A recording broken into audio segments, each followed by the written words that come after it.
गरिबी कधीच कोणाला येऊ नये आणि ज्यानं गरिबी भोगली ना तर त्यालाच किंमत कळते त्या गरिबीची काय असते तर. आणि शिळ्या अन्नाचा अपमान म्हणजे लक्ष्मीचा अपमान नसतो. लक्ष्मी एकदा जर घराच्या बाहेर गेली ना ती काही केल्या घरात येत नाही. त्याच्यासाठी आपल्याला अक्षरशः नालीत हात घालावा लागतो. एवढ्यापर्यंत लक्ष्मीला थांबवण्यासाठी करावं लागतं.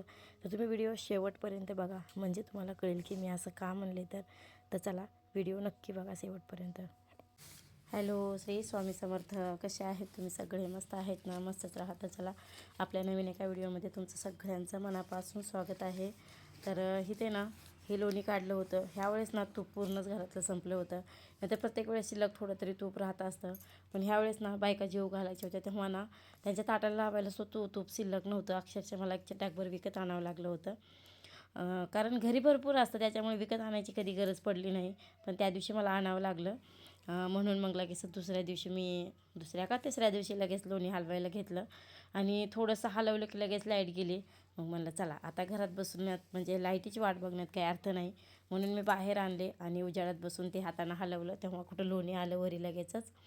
आणि मग ते लगेच कडवून फ्रीजमध्ये डब्यात भरून ठेवलं. आणि मी परवा दिवशी जे तेल बनवलं होतं तर तेच तेल त्या दिवशी संध्याकाळी मला लावलं होतं केसांना. आणि आता इथं सकाळी सकाळी उन्हाला बसून शिवानीच्या केसांना लावते. कारण ना खरंच त्या तेलाने ना केसाला खरंच फरक पडतो.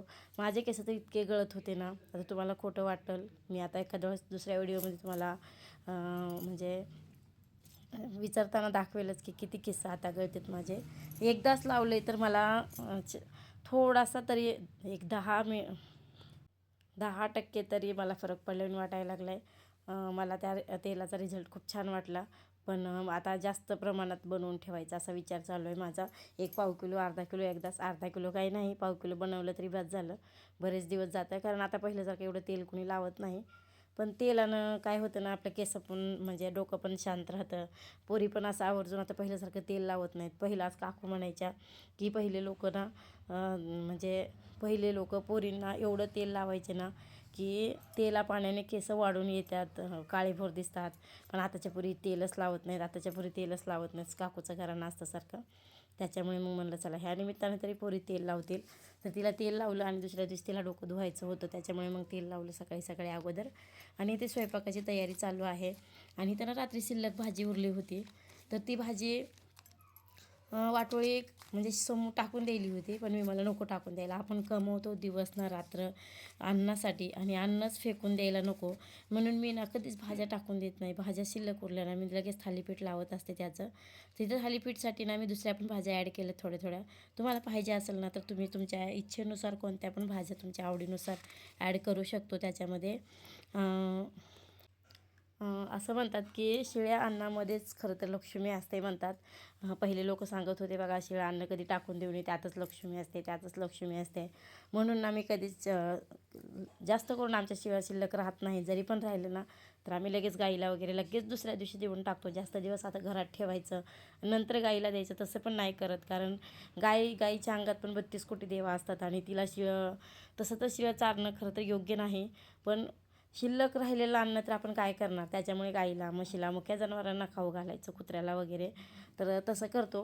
नाहीतर मग असं काहीतरी नवीन पदार्थ, असं नवीन पदार्थ बनवला ना त्यात थोडंसं दुसरं काय ॲड केलं ना तोच पदार्थ बघा किती आवडीनं खातात. आणि ना मला एक गोष्ट सांगायची होती आता ह्या शिल्लक अन्नावरून निघाली. रिअल गोष्ट घडलेली आहे. मला ही काकूनं सांगितली होती.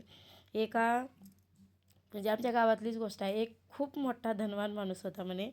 आणि ना त्याच्या घरी म्हणजे धनवान पण होता आणि दिलदार पण माणूस होता की प्रत्येक गरिबाला मदत करत होता तो. आणि काही दिवसानं मग त्याच्या सुना वगैरे आल्याच्यानंतर मग शिळं खूप वाटोळं व्हायला लागलं.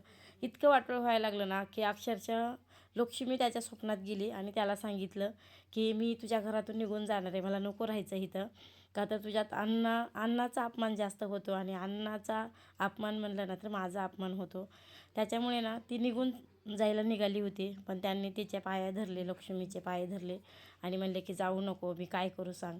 तेव्हा लक्ष्मीने त्याला सांगितलं की तू जर नालीत हात घालून जर एक घास खाल्लास तर मी इथं थांबेल, नाहीतर मग माझी अजिबात इच्छा नाही आहे थांबायची. तर अक्षरशः ना त्यांनी नालीत हात घालून एक घास खाल्ला होता म्हणे. ही रिअल सत्य गोष्ट घडलेली आहे आमच्या गावामध्ये. म्हणून ना शिळ्या अन्नाचा कधी अपमान करायला नाही पाहिजे. आणि हे शिळं अन्न आहे, खराब झाले म्हणून कधीच टाकू नये. आणि जेव्हा आपण घरात लक्ष्म्या बसवतो ना तर तेव्हा ना तिच्यापुढे ताट वाढलेलं असतं बघा, म्हणजे लक्ष्म्यांना जेवायला पुरणपोळीचं संध्याकाळी, तर ते सुद्धा खराब व्हायला पाहिजे जेवण. तेव्हा कुठं लक्ष्मी म्हणते खराब झालेलं जेवण जे आहे तर ते हे खातात का नाही म्हणून ती परीक्षा बघते, असं काकू म्हणतात प्रत्येक वेळेसच. त्याच्यामुळे ना ते अन्न जेवढं खराब होईल तर तेवढं चांगलं असतं मग त्या लक्ष्मीपासलं.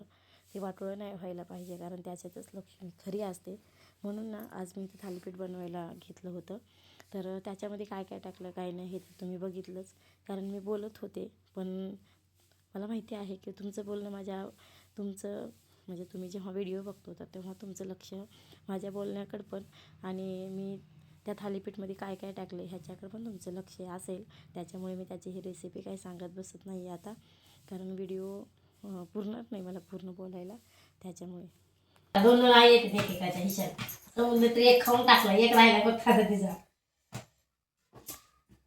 आता काकूला द्यायचा का एक बारका? बस बस होय. काकूचं आमच्या एकच खायला चालू आहे, केव्हापासून झालं एकच खाते. काकूला मोठं दिलं होतं गं. हा म्हणून काकूचं एकच खायला चालू आहे. बघा आता दोन राहिले तर थालीपीठ आता नको नको चालू होतं, पण केलं की सगळे खातात. आता करायच्या आधी नग करायचं ब्लाऊज शिवता शिवता आले आता करायला घातलाय घाट, तर करत करतच खायला चालू आहे इथे गरम गरम, कारण थंड झाल्यावर थालीपीठ नाही चांगले लागत, गरमच चांगले. त्याच्यामुळं हे बघा मी डायरेक्ट तव्यावरच करायला लागले, कारण खाली पसारा झाला असता जास्त. कपडा बघा, कपड्यावर थापा, पुन्हा टाका, पुन्हा किचन वाटा खराब सगळं, त्याच्यामुळं म्हणलं जाऊ दे आता असंच करू डायरेक्ट. आता असंच करते आता नाश्त्याचं काहीतरी. म्हणलं उगा अन्न नको वाया घालायला, कारण डाळ छान होती आणि भरपूर होती डाळ. उगाचच महागा मोलाचं आणायचं आणि वाटोळं करायचं ते मला काही पटलं नाही, त्यामुळे मग मी रात्री टाकून दिली नाही. नगं म्हणलं टाकून द्यायचं, ठेवली आणि आता असा वापर केला. त्याच्यामध्ये थोडं दुसरं मटेरियल काय काय टाकलं ना तर मग चांगलं लागतं खायला अजून. त्याच्यामुळे दुसरं काय काय काय काय थोडंसं ॲड केलं मी याच्यामध्ये, म्हणजे मेथीची भाजी, कोथिंबीर, ओवा, लसूण, कोथिंबीर सगळं ॲड केले. तरी पांढरं तीळ नाही त्याला, पांढरं तीळ असतं अजून छान लागलं असतं, पण आता संपल्यात सध्या. आता उद्या आहे बाजार आहे उद्याच्याला, आता आणून ठेवावं लागेल. चला आता तव्यावर डायरेक्ट ताटातून डायरेक्ट पोटामध्ये ताट मांडून ठेवले बघा इथं, बघा.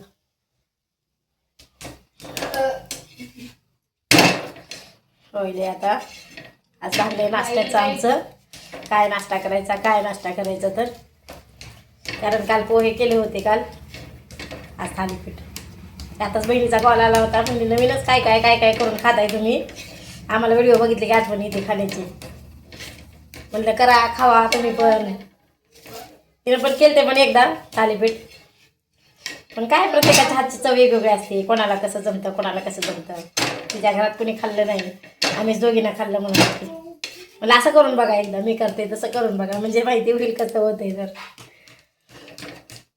आता बघते म्हणले, आता बघ करून बघते तर रेसिपी. साध्या सिंपल असतात रेसिपी, पण छान लागतात. घरातल्या सामानापासून सगळं, बाहेरचं काही जाण्याची गरज नाही, जे घरात आहे त्याच्यापासूनच होतं सगळं.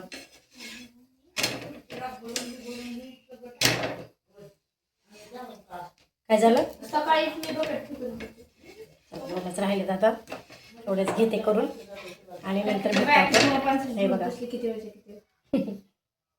बोलायचं, कारण तवा पोळायला लागलाय आणि तव्यावर जाड व्हायला लागले, त्याच्यामुळे मी आधी हातावर करून घेतले थोडं. आता तव्याला तेल लावते छान असं, थंड तव्यावर मोठं करता येते, पण आता ही तर इथे झाली. पण मला 2-4 5-6 करायचे होते. म्हणलं त्याच्यासाठी किचन वाटा खराब करा, पुन्हा कपडा खराब करा, म्हणलं नको डायरेक्ट तव्यावरच थापू.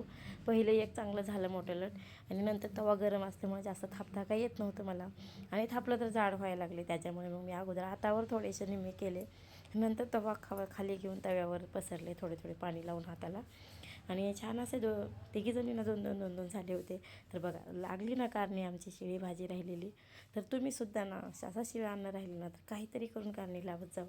आमची आईसुद्धा म्हणते की जास्त करून शिळं अन्न वाटोळं करायचं नाही, करतानाच जास्त मोठ्या प्रमाणात करायचं नाही, जेवढं लागतं तेवढ्याच प्रमाणात स्वयंपाक करायचा करताना सुद्धा. तशी आमची समूह करते. माझ्याकून शिवानीकून थोडा जास्तीचाच होत स्वयंपाक होतो किती बी नाही म्हणलं तरी. पण एखाद्याच्या हाताला टॅक्ट असते की बाबा एवढ्याला एवढा लागतो म्हणून, त्या हिशोबानं कटाकटी स्वयंपाक होतो.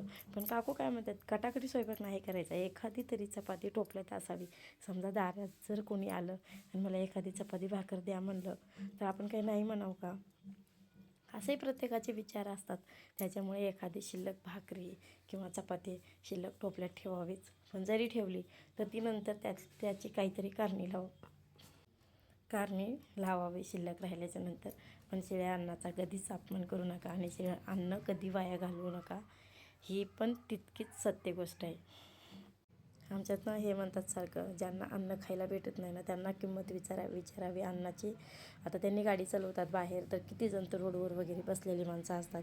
त्यांना एका टायमाला ना चूलसुद्धा पेटत नाही आणि एका टायमाचं जेवणसुद्धा लवकर भेटत नाही.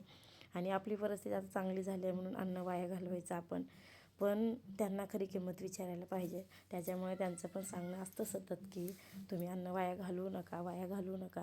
कारण आम्ही पण कुठेतरी वाईट दिवस बघितले होते मागं, त्याच्यामुळे आम्हाला पण बऱ्यापैकी किंमत आहे त्या अन्नाची. आणि आमची बारकी बहीण मला म्हणायची की तुझं नशीब कसलं आहे माहीत नाही, पण ना आम्हाला सारखं ना उपाशी बसायची जास्त पाळी यायची. माझ्यावर तर खूप उपाशी बसायची पाळी यायची माहिती आहे का. एकदा तर ना नुसतं पाणी पिऊन झोपावं लागायचं, एवढ्यापर्यंत माझी तर परिस्थिती नाजूक होती एका काळामध्ये. पण गेले ते दिवस, पण राहत नाहीत दिवस. जेवढं आपण इमानदारीने राहू ना तर ती इमानदारी कधी ना कधी आपल्या उपयोगाला येते म्हणतात, ती काही खोटं नाही. तर असो, चला आता महागडल्या दिवसात कधीतरी निघतीलच, पण आता नाही काढत बसत. हे नुसतं कुठं शिळ्या भाजीवरून एवढं लांबलचक नारायण ते काय म्हणतात त्याला रामायण घडलं. तर असो, चला तुम्हाला बोलत बसले मगाशी आणि इकडे जेवायला येऊन बसले, कारण थालीपीठ केलं तर मला कंट्रोलच नाही झालं. तुम्हाला इतक्या वेळ ज्ञानाच्या गोष्टी सांगितल्या आणि माझंच एक थालीपीठ वाया गेलं, कारण करपलं. गॅस मोठा होता, मला वाटलं मी गॅस छोटा करून आले काही की, पण करपलं. तरी काट खात होते. तर चला असं व्हिडिओचा एंड करते. बाय.